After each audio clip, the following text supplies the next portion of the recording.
Welcome to the Halas Huddle. I know I want to be here, but does Caleb Williams? But can you really blame Carl Williams for thinking this is where quarterbacks go to die? Oh, yeah, and the schedule was released. That and more on this episode of the Halas Huddle podcast.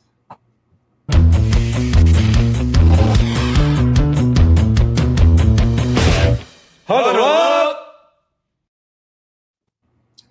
Huddle up, Halas Huddlers. As always, I'm Rob Schwartz with Bear Goggles On. We got a fun episode tonight with Justin Oniemi and Bob Weiss, thanks to the weather and his softball game being canceled. Welcome in, guys. There's a lot to talk about. I think we should just dive in pretty quick. Yeah, let's do it. Exciting week. Lots of stuff happened. All right. This is a news or noise episode. So for those of you who may be watching for the very first time, what this means is we are going to throw out a statement, maybe a question, and the other two people are going to comment on it. And they're going to choose whether it's news, meaning it's newsworthy, yes, it should be talked about, or maybe it's noise. It's a nothing burger. This is coach speak, not really anything we need to worry about. All right. So let's get right into it with the very first one. The Chicago Bears schedule release video was a bit of a letdown. Bob, I'm going to throw it to you first.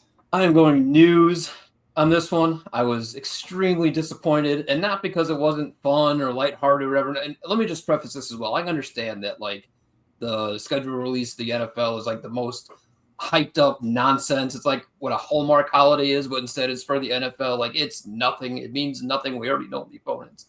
But, social media go crazy with it, whatever. So it's fun. We're doing this. But the Bears one was just awful. It's 4 minutes, and they didn't even release the schedule until the last 4 seconds, right? You had to pause the video to actually see the schedule. Like there was no incorporation of releasing it into the video, right? But then that's not even the worst part. The worst part is, what is the premise of this video? He sends out the emails to the wrong Ben Johnson, season ticket holders who are the wrong Ben Johnson. And then what do? They go and just destroy their phones. That's not how you get rid of an email, by destroying people's property. So what do we have here? The Bears make a mistake and ruin their fans' day because of their own mistake. That is what they put out there into the world. So the Bears mess up, ruin the fans' day. Sorry, we're going to make it worse for you. Like, it's just a perfect microcosm of everything the Chicago Bears have been. And it's just like this franchise just doesn't get it. I don't understand how they thought that was a good idea in any stretch of the imagination. You don't release a schedule, and you just say, we really don't care about our fans. Our season ticket holders, we're going to destroy your property and kind of assault you as well. Thank you for being a Bears fan. Wow. You read into it a lot more than I did, Bobo. But I'm going to say noise, because I feel like it's already ridiculous that one of the things the Bears can hang their hat on is that they're victors of the offseason.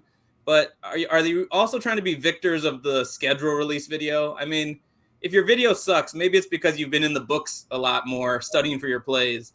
They did not ruin all of the Ben Johnson's day. One Ben Johnson made out quite well, got the jacket, upfront tickets to the first game, and even got to probably coach a little bit.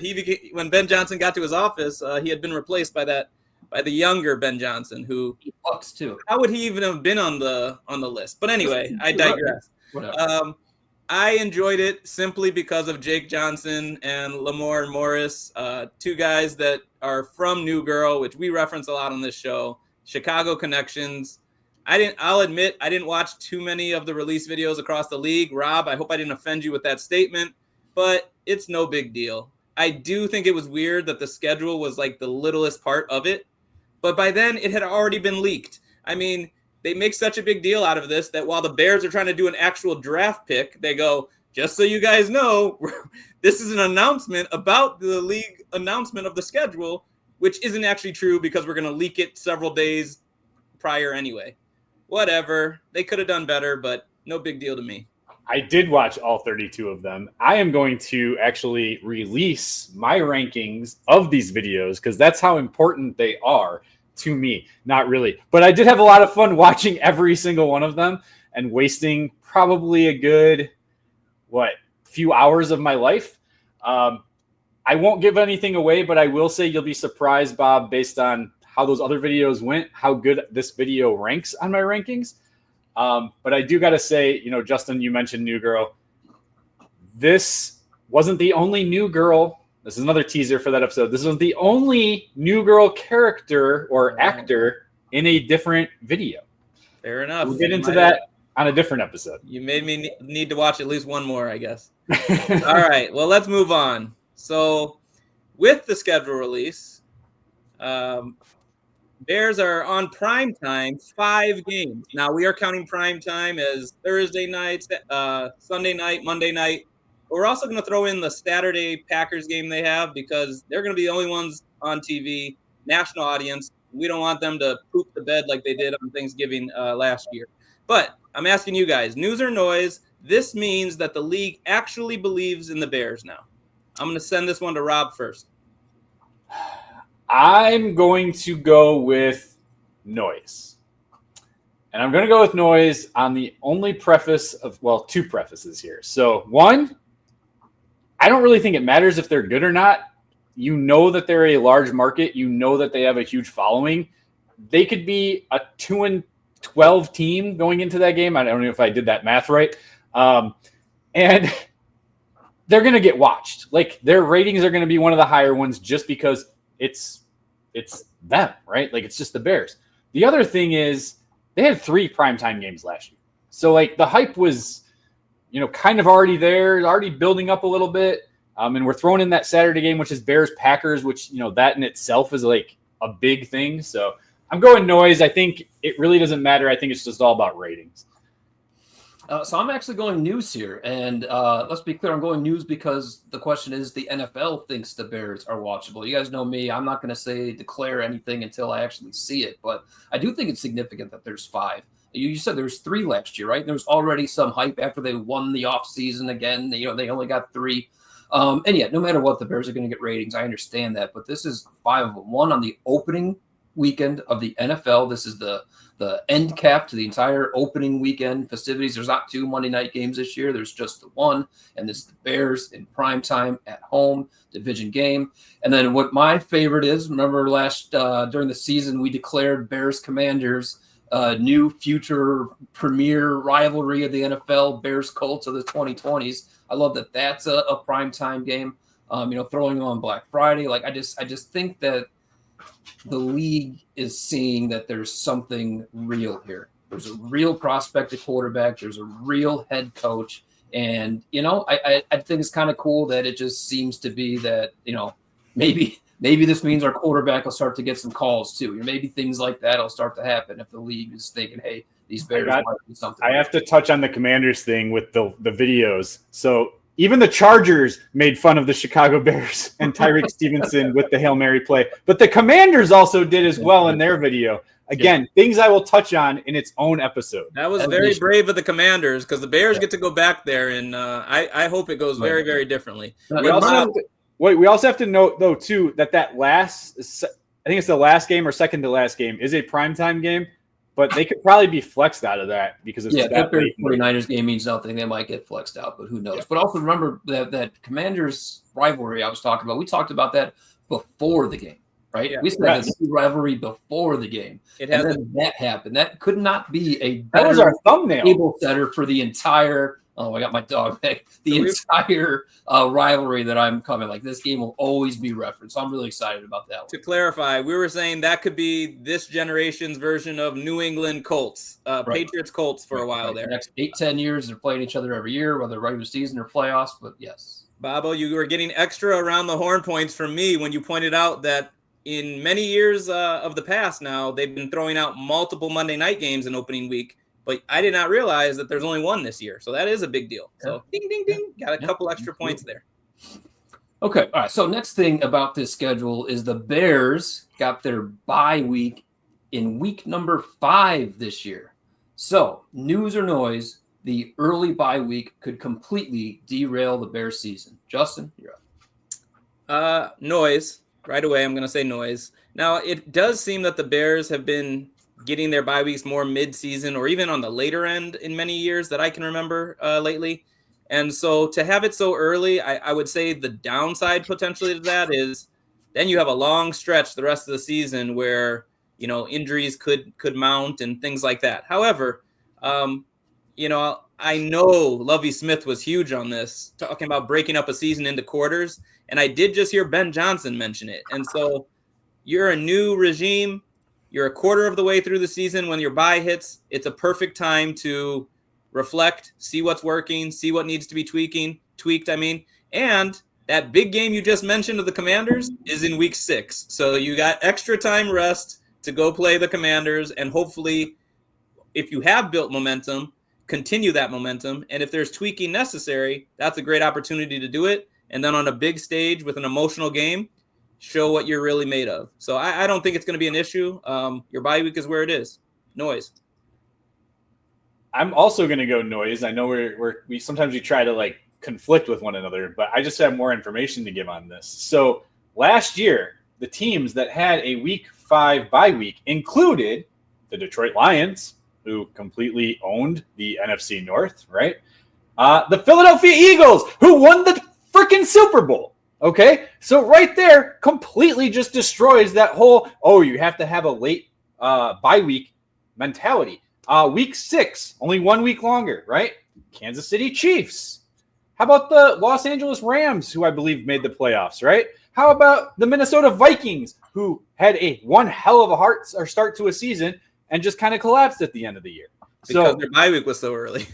Maybe it was because their bye week was so early, or maybe it was because their quarterback was Sam fucking Darnold. Okay, maybe.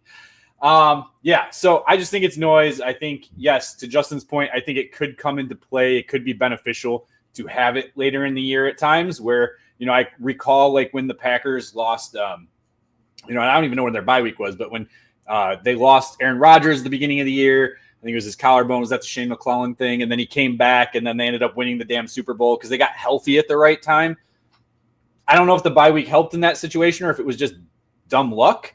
But yeah, it is what it is. Everyone gets a week off when they get a week off. And you said, Justin, maybe it gives them a chance to study more for the Commanders game. However, typically I think they do suck coming out of the bye. How's Ben Johnson doing? If you have competent coaching now, then maybe we'll be better coming out of the bye. We'll see how that goes. All right. If you are listening to this episode, hit that like button right now and go to the comment section. Tell us what you thought of the schedule release video. We want to hear about it. Make sure you hit the subscribe button also because we have already teased it. There is going to be a giveaway in the near future. We will have rules on what that is. That will be for this item right here. This beautiful Brian Urlacher tackling, I can't remember who the running back was at the time, and taking control of this game. Okay? They are who they thought we were. That's right. Okay? So come hit that subscribe button. Be ready for the giveaway. It's going to be over a couple episodes that you have a chance to enter into that drawing. And we'll ship that out. Babo, who do you think it was? I'll just say whoever Urlacher was tacking knew it was exactly who thought it was getting tackled. That's true. I thought Edgerrin James, after the Colts, went and played for the Cardinals, but maybe I just made that up. I don't know. I know he was there. I don't know if it was that team or not, but yeah. Okay. All right, let's move on to our next news or noise. All right. We will get a good sense of how the Chicago Bears team is going to be in 2025 with back-to-back division games to open the season. Bob, I'm throwing it to you. I'm going news. They really don't have much of a choice. They're going to have to be ready to go. They're going to have to be prepared. Now, having the bye week in week number 5 is actually, I think, beneficial because if they're not exactly who they want to be yet, they can maybe have that week to adjust early on. But these are division games and these are important. And you hope that we're going to hope that this is a competently coached team, competently taught, game plans put in line.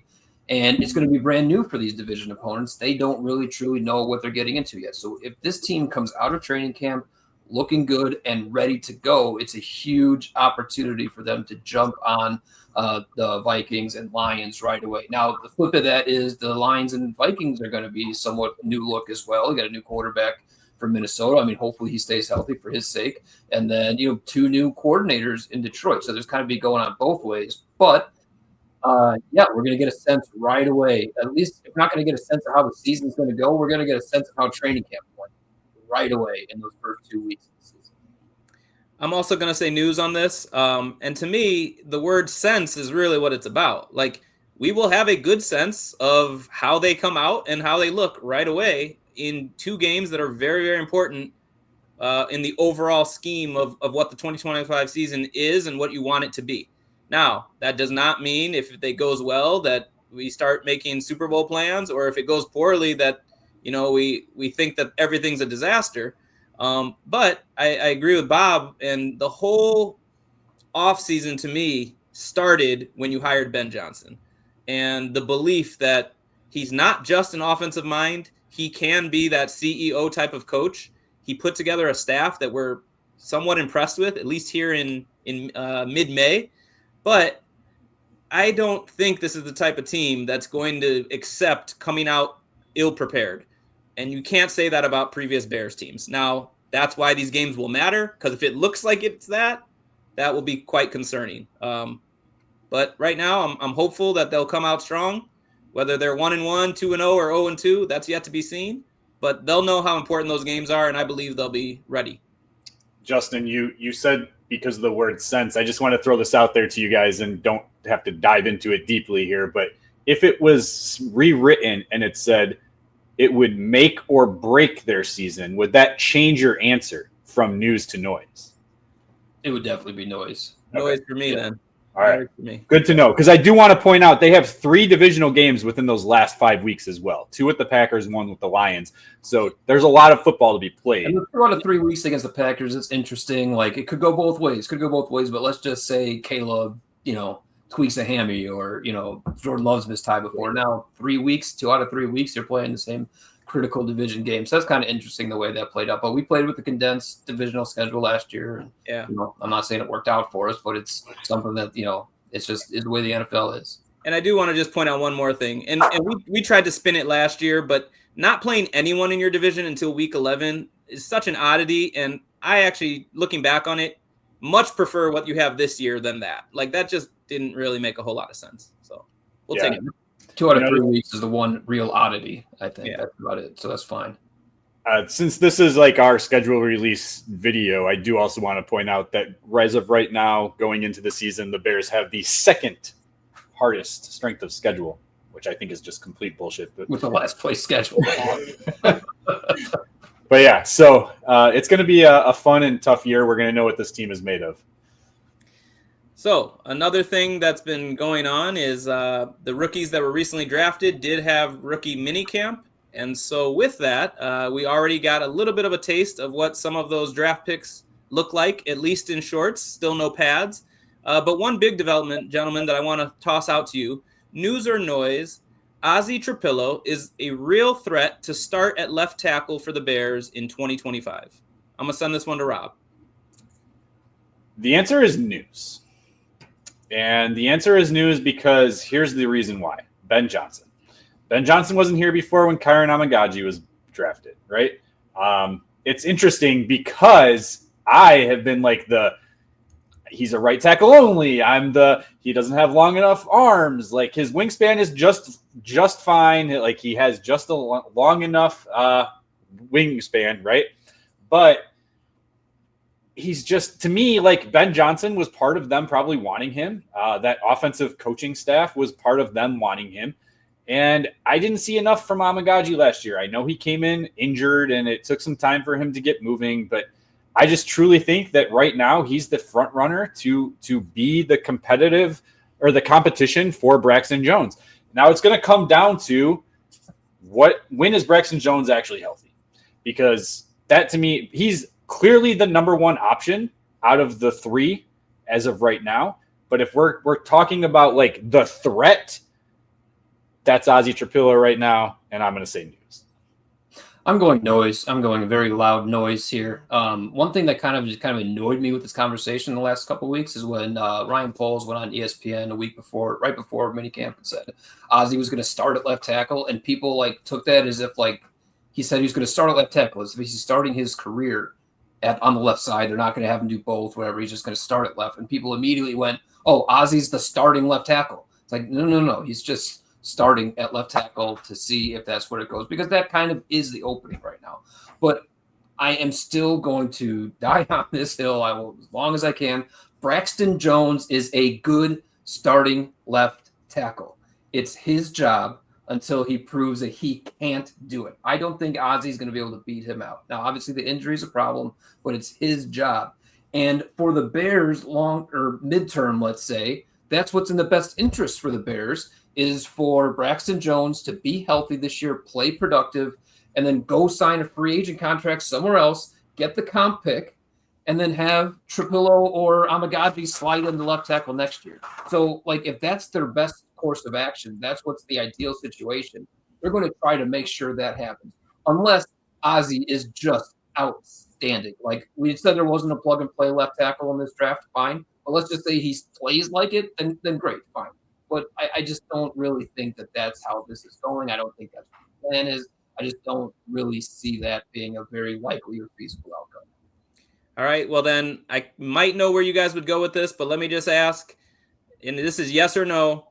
I'll go Bob first, then Rob. Do you think Ozzy Trapilo will start at any point in 2025 at left tackle for the Chicago Bears? Bob, then Rob. At any time? Because of the injury questionableness, like sure, I think it probably could happen, maybe happen, but again, it wouldn't be. I don't think it would be him beating it out and winning the job. It would just be circumstances like we talked about. You want to have good depth. That's why you want good players on your bench. And so, yeah, maybe it'll happen. Sure. What do you think, Rob? 27 different offensive line combinations last year. The answer is yes, but only because of injury. Well, as long as it's not Ryan Bates starting out there. No, I'm just kidding. Can we just cut him already? Maybe to get Hendrickson. Sorry, that's not on our agenda. Trade him. He's the key piece. Trade him. What we really came to talk about. Rob, why don't you get us there? I got us off track. All right. So this afternoon / morning, whenever, some very juicy information came out about a book being written by an ESPN journalist. And in that book, comments came out that basically said Caleb Williams and his team, meaning his dad and his advisors and everything, heavily researched ways to circumvent the collective bargaining agreement so he did not have to enter the draft and be drafted by the Chicago Bears last year. So, news or noise, Caleb Williams' comments leading up to the 2024 NFL draft should be a major concern. Justin, why don't we start with you? I don't know where you guys lean. I don't know where the audience leans, but to me, this is noise. I don't care about it that much, to be honest. I'm not offended by it. A lot of what came up as criticisms were true. The Bears don't have a great history at quarterback or developing quarterbacks. You could look at the whole franchise or you could look at recent history. Either way, it doesn't look great. Now, were they behind the scenes trying to do things to circumvent the Bears taking them? Sounds like it. But Eli Manning did that successfully, by the way. John Elway did that successfully. And Caleb Williams, I guess, could have tried to do it. He did not. Now, when I look at the play of Caleb Williams in 2024, amidst all sorts of adversity, all sorts of craziness, some of which it sounds like he predicted, saying, I can't work with Waldron. I don't think I'm going to work well with Waldron. Well, he sure as heck didn't. Eberflus was a lame duck coach, just like they did to Trubisky, just like they did to Fields. So there was a lot that they were worried about that ended up happening. And yet he was still there, busting his butt, giving it all he had, breaking every rookie quarterback record for the Bears, which aren't that good of records. And now, and I won't say the Bears necessarily deserve this. Some of this is luck. Even getting the pick to be able to select Williams came down to some luck. But by all luck, you now have a whole different scenario as he enters just year 2. And I believe year 2 forward looks a lot brighter than what he thought he was coming into. And yet he still put it all out there for the Chicago Bears. Who cares what he thought before? Let's move forward. So I'm going to also go with noise. I think this is a bit of a nothing burger. This is stuff that was all speculated prior and now is just being brought out in a book, and it's just a part of a book. It's not a full part of a book.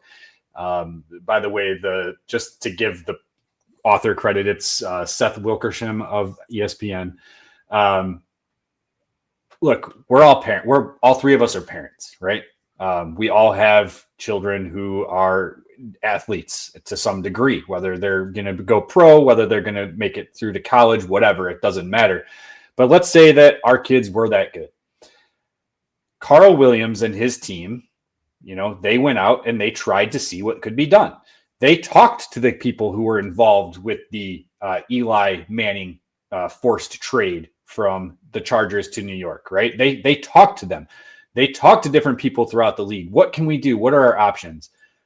Caleb Williams met Kevin O'Connell at some point prior to the draft process. If I met Kevin O'Connell and I was one of the top quarterbacks in the league, I would want to be on his team over somebody like Matt Eberflus as well. I would rather be on that team than someone who's going to an organization that has been proven, like Justin said, to be a quarterback killer. Musa Muhammad talked about how this is where the wide receivers go to die. Hell no, did he get that wrong? Because as bad as wide receivers have been, it's always been more about the quarterback.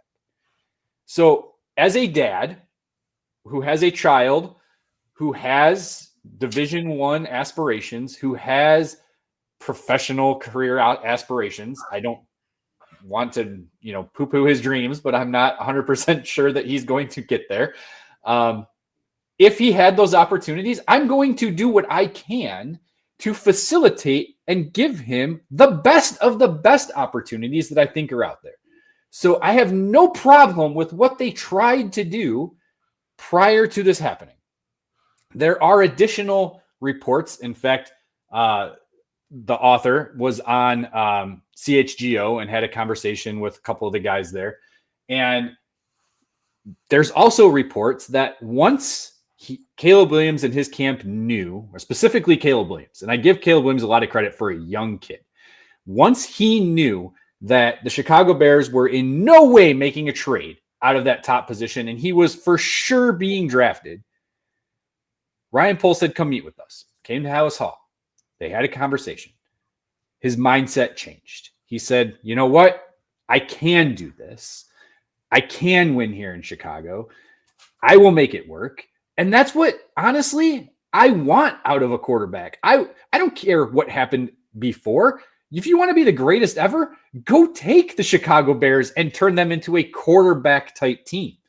You will run this city. Mike Ditka, who it would be an awesome change of events. And I'm excited for what is going to happen because I think now that Ben Johnson is here, I think things are going to quickly change. Yeah, and I'm just going to touch too. I mean, I'll say noise as far as these comments should be a major concern for Bears fans. You guys both touched on that, great. But I'll say that this is news that it should have been a major concern for the Chicago Bears, and I think that the actions that this Bears franchise has done since Caleb was drafted shows they were majorly concerned about it. Look at the things they've done. They've fired coordinators and coaches mid-season for the first time ever, right? They went out and paid $15 million for a head coach that's an offensive guy that was probably, definitely signed off on by this quarterback, right? And what I want a quarterback who's going to do all the due diligence. Like maybe us as Bears fans were a little insulted that, he's trying to circumvent the Bears. Like he should know what the rules are. Whether maybe the Steelers have the number one pick, he should still know if the rules are possible to circumvent or not. Why wouldn't you want your leader to research and be all knowing about everything that's going on with his career? You want him to be in control, right?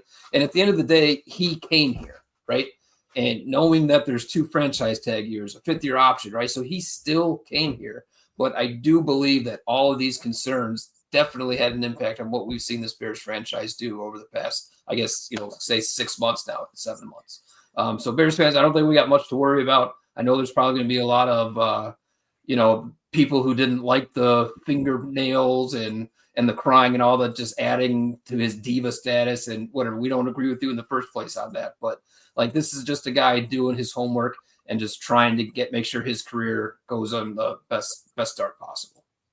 Yeah, that's a great point, Bob, because clearly it was a wake-up call to this organization because it changed everything. Yeah. We really should be thankful.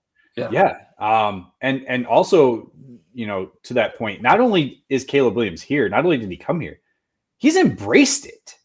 I mean, he's embraced it since draft, right? Like him and the Roma Doom. I mean, it has been an embracement by him. Like, I'm excited to see how excited he was with fans, the things that he does with the team. I mean, he's a part of the schedule release video now 2 years in a row.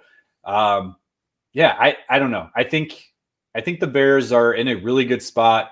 I know we keep talking about how they win the offseason. The hype is there, but and I also think it gives a little bit of LaMelo or LeVar Ball kind of things. Yeah. What your dad is doing isn't necessarily you.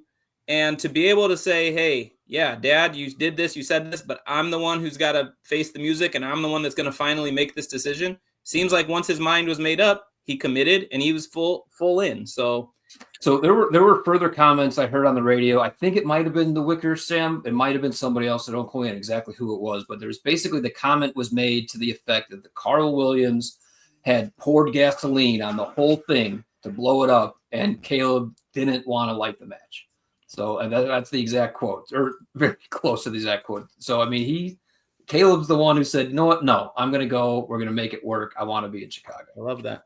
I do got to point out, though, the difference between him and the Ball dad, right? Like, is that he didn't make it, like, he wasn't, like, out in the media. Like, it seemed like, you know, LeVar Ball, right, is the dad. Like, he was like basically making it about himself. He kind of reminds me a little bit more of like Tyson Bagent's dad, if we're going to compare dads here, right? Like put himself in the media. He was the one that was like, look at me, look at me, look at me. Where in this case, I mean, the things were being said, but it was all behind the scenes. It was, you know, with attorneys and things like that. It wasn't a media push type situation. Yeah, it was just exploratory. You know, let's get some answers. And I like it. I like that due diligence. So, all right. Hey, before we get out of here, I'm going to put you guys on the spot. It'll only take a little bit, but it's going to be rapid fire. Don't think about it. We're going to see what we get to. All right. Okay.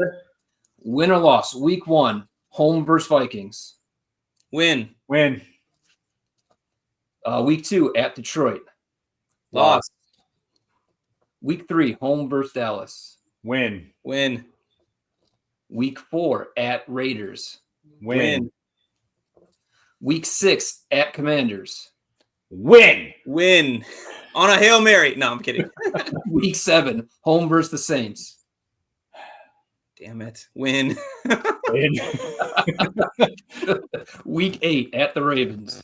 Loss. Week 9, at Bengals. Loss. Week 10, versus the Giants. Win. Trap game?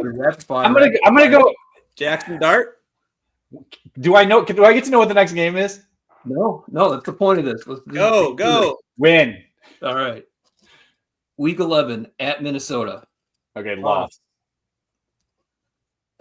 Week 12, home versus the Steelers. Win. Are we the same so far? Week 13, at the Eagles. Loss. Week 14, at Green Bay. Win. Loss. Week 15, home versus the Browns. Win. Who's their quarterback? Week 16. They collect them like they're Pokemon. Packers. Loss. Win. Week 17, at 49ers. Win. Week 18, home versus the Lions. I'm going to go loss. Yeah, I'll go win. They're losing both. First time. All right. So, Rob, you got 1, 2, 3, 4, 5, 6, 7, 8, 9, 10. 10 and 7. Justin, I'm at 11. I should have went 10, 4, but 5, 6, 7, 8, 9, 10, 11. So 10 wins, 11 wins. Well, that's why I didn't want you to like, the Bears are going to go 11 and 6 and back into it. Like, right. Let's go game by game and whatever. I think that span where we were kind of like, that's too many wins. There's probably going to be a loss. Yeah. Right. But hey, who knows? This is the time of year where everybody thinks me plus or minus 2 on that, and I'll be pretty locked in. I think that's a pretty good bet. Yeah. I'm pretty sure it's 8.5 again for the spread, right? Yeah. The over under. Right. Okay. That's a good place to set it. I think from now on, I'm just going to bet the under every year until they prove me wrong. I'm thinking coming out ahead if you got that strategy so far. Not but this is the year, Rob. This is the year. Come on. That's what I say every year. All right. Well, thanks for that exercise, Bob. Now I'm officially on the record with a pick with a. No, this was I don't know if I we'll come love. up with a better, more detailed preview season preview at some point. But this was just I wanted to just get it out there. Where are we at? That was good. That was good. I like that. We had no idea that was coming either. No clue. At least I didn't go 17-0. I thought you might have. But... that's an Adam Rank thing. Yeah. So. All right. If you guys think the Bears are going to go 17-0, hit the like button. If you think they'll lose at least one game, hit the subscribe button. And then definitely go to the comment section. We love to keep this going. We love the community that we're building here. Keep it up. We got a lot more content going. I know it's going to be a little bit more spread out, a little bit more sporadic right now with, things slowing down. And, we have our own lives outside of the Chicago Bears as well. So our families need a little bit of our attention at times. But you guys are a part of our lives now too. So again, comments, build up that community. Like, subscribe. For now, bear down, claws up. Ready, break.